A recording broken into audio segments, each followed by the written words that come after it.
The Trousers of Arrogance. The Trousers of Arrogance, Ross Bennett.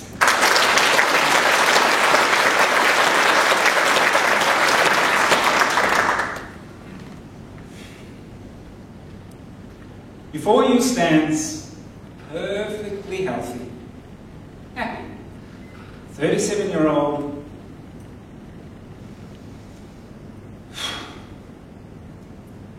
impotent man. I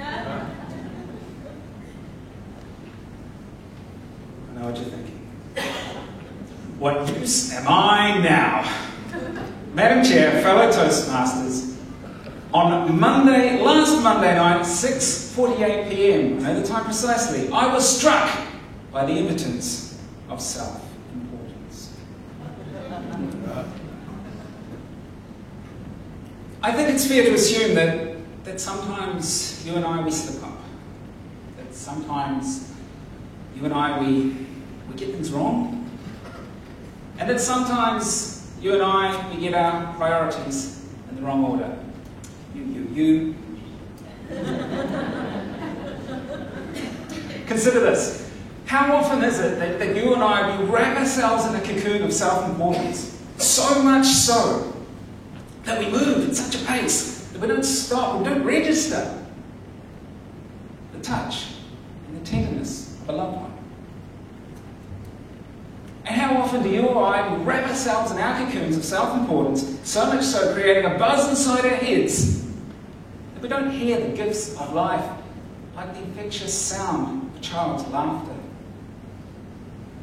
And how often is it that you or I get wrapped up in our cocoons of self-importance, so much so that we only get concerned about what our needs are, what we want, and what we must do for ourselves, and we don't stop and see all of the good things that others have already come for us. Last Monday, well, it was like any day in our household.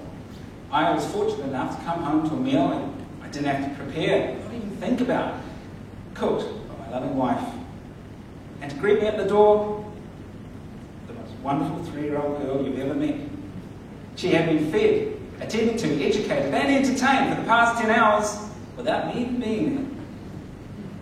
And as I sat at the table with my family, I made an announcement. I need time to myself tonight to write my speech because what I have to do is more important. However, wrapped up in my cocoon of self-importance, I failed to check the calendar. I had failed to see that my wife had booked a course for that evening over 1 month in advance. But worse than that, ladies and gentlemen, I'm ashamed to admit it, I demanded. Wrapped up in my cocoon of self-importance, I demanded that my speech take priority and is more important than my wife being educated or my daughter being looked after by her own father. And that is when the impotence set in.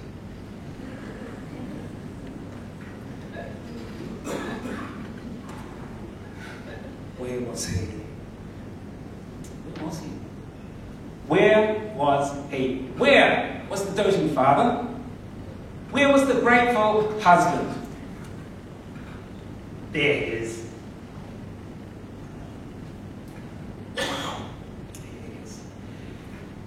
Here I am, standing before you, red-faced with the trousers of arrogance around my ankles, looking small and deflated, struck by the impotence of self-importance. Here stands your villain. Did my wife go to her course? Yes, she did. Did I stay to look after my little girl? Of course. And knowing that I was going to be in for a long night, I took my sense of self-importance and put it in the fridge to keep it fresh so I could whip it out later. But I needn't get bothered. Because later that evening, I learned a new sense of importance. When bathing my little girl, she wanted to show me how she could blow bubbles in the bath with her mouth. she tried. I clapped and cheered like that girl had just won an Olympic gold medal. And each time she tried, she got better and better and better. And from that, I learned the importance of encouragement. And after the bath, we watched a movie. And when the dark and gnarled-up witch came out of the forest, creeping away, I felt a little tender hand creeping away and holding mine. Squeezing my fingers, I looked down at the little cherub-like face on my arm, and she looked up in my eyes. My daughter said, "Daddy, don't be frightened." And from that, I learned the importance of security. And finally, it was bedtime. And like any good parent in this room knows, bedtime means story time. And in story time, I learned the importance of imagination.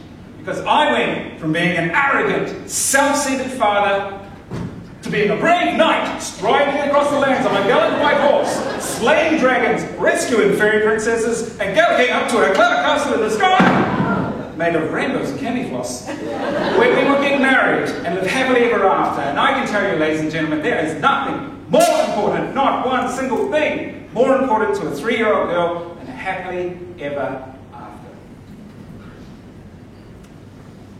My friends, sometimes we get it wrong. Sometimes we slip up. And yes, sometimes we do get our priorities in the wrong order.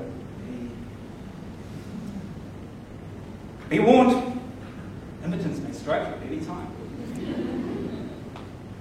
But I can guarantee you, I assure you, by dealing with the importance of the needs of others, your impotence will be cured.